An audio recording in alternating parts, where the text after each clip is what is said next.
Hey everybody, I hope you can hear me because I done made 3 videos and you can only hear me on 2 videos. I think because I was filming on my iPad, I'm not sure. So I really hope you guys can hear me. But I'm Kiosha, I am a federal employee.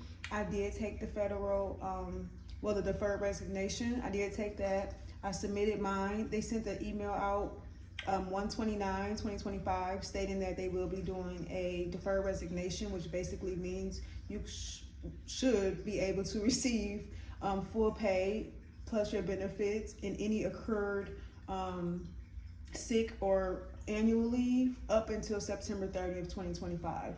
So between January 29th and today, it has been so much going on. I couldn't even keep up. I was trying to make videos as I went along, but as you can see, well, I took them down now, but you couldn't hear on anything. So I was just giving a backstory on what the deferred resignation was.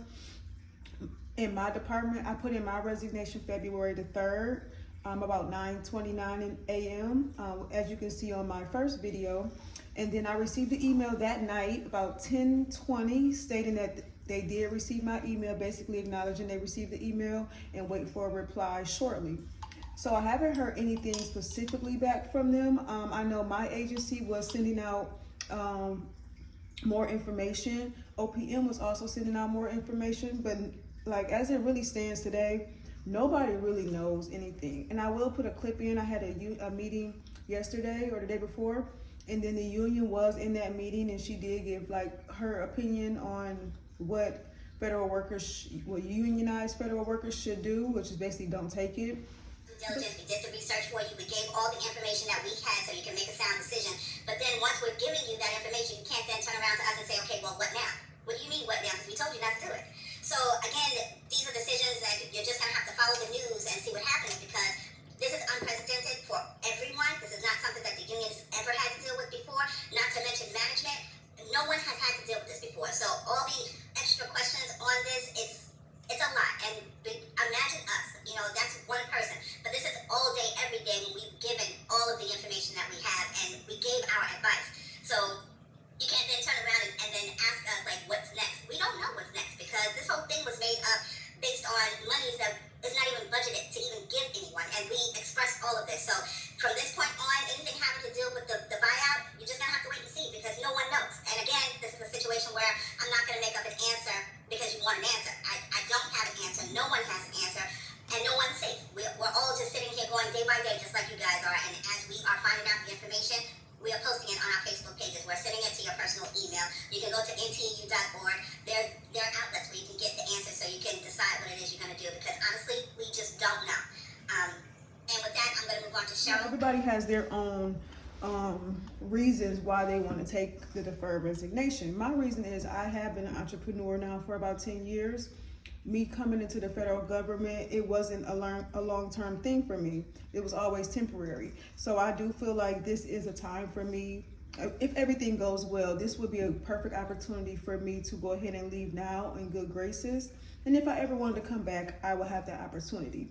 I do have a paint company, and I do have a lifestyle brand called Grind Life. So I do have other things going on. I have an office here in Atlanta for these companies. So for me, it wouldn't be a bad thing. I do love my job, but at the end of the day, who wouldn't love? I love working for myself more.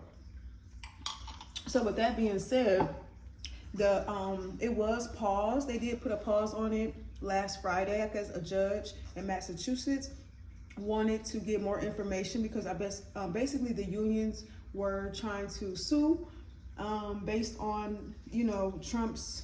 Basically, they were saying it's illegal. It's illegal for them to put out such a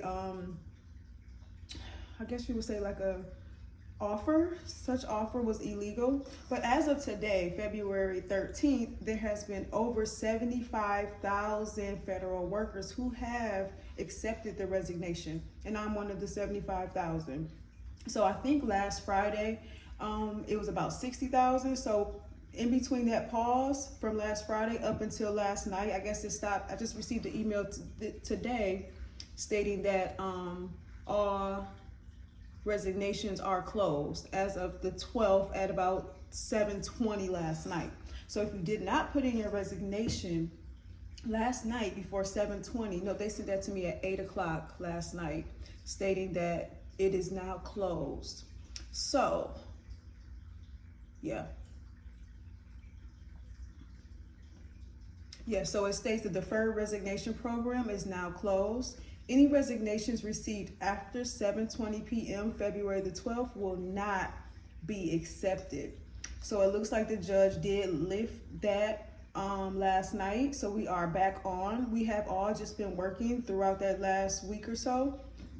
Excuse me. We all have been working like normal. Nothing has changed since then. So, I mean, now we're still in limbo. Nobody still knows like what's the next steps. I actually did email. They say don't send an email, but I sent the email and I said, what are the next steps? I mean, because come on now, we need some answers. This is people's livelihood. And of course, even though we took the resignation, that don't mean we should be in the dark about what we need to be doing next.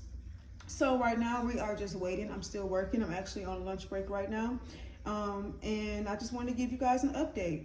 So I did accept the resignation February the 3rd. They put it on pause on Friday for a hearing they had Monday, and today is Wednesday, and they have lifted that deferred resignation pause. So, and it is closed. So if you haven't put in that resignation, that is unavailable. I don't know what they're gonna do in the future. They may make it available again.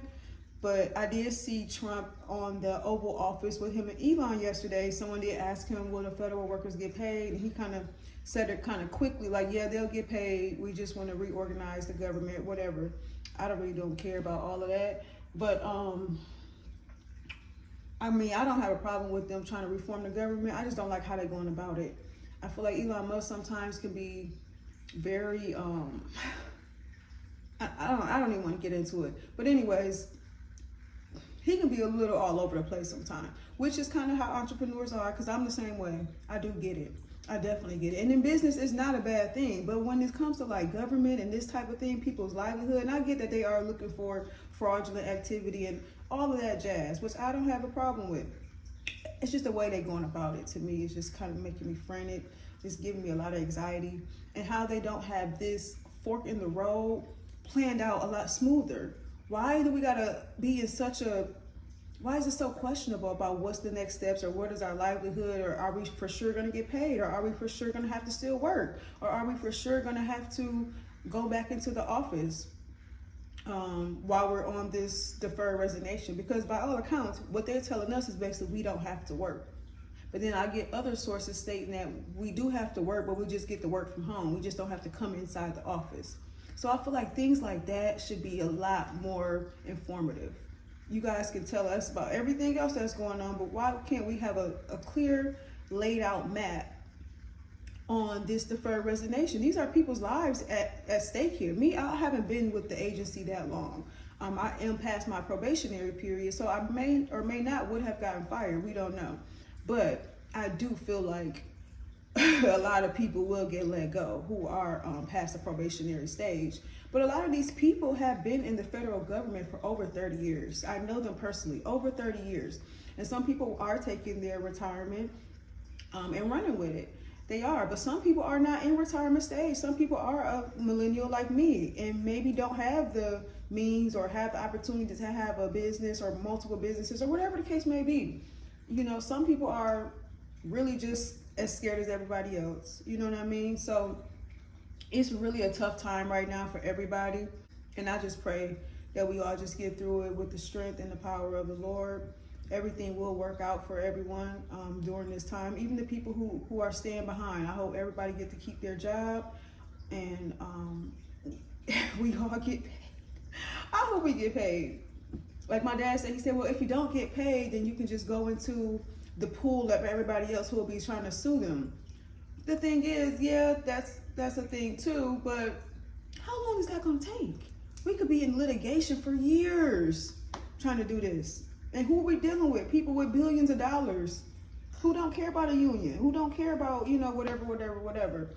But all we can do is take the risk and just see where it lands. Me as an entrepreneur, it's nothing for me to take a risk. I take a risk every day.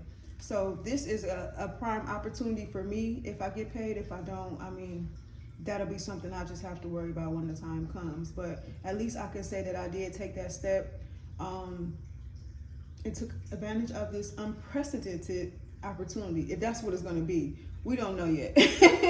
And a lot of people have been discouraging other federal employees not to take it and not to do this, which I don't really feel is right, because at the end of the day, we all know the risk. Nobody really is guaranteed to get paid. We don't know that. It is the government, so we know that some sort of protection should be in order, but we just don't know right now if that will be the case this year or next year, or will we be fighting for our pay, or will they even honor our pay? Because on this agreement that you have to sign, it does say that you won't hold them accountable for, I have to go back and read it, but it does, you basically signing your life away for any rights to fight for this in the future. That's what that agreement was stating. I will pull up the agreement and make another video in the morning when more information becomes available. But right now I got to get back to work. Thanks for watching. Like I said, everybody stay strong. This too shall pass. And congratulations to the people who wanted to resign and are getting this opportunity to get months pay. Because me personally, I was going to resign in the beginning of January. So luckily I did wait for this opportunity, because this would have been a better opportunity than me just resigning and not getting anything. At least I have some sort of promissory note that I may get paid. We don't really know yet, but fingers crossed to all the federal government workers, and I'll keep you posted. Toodles.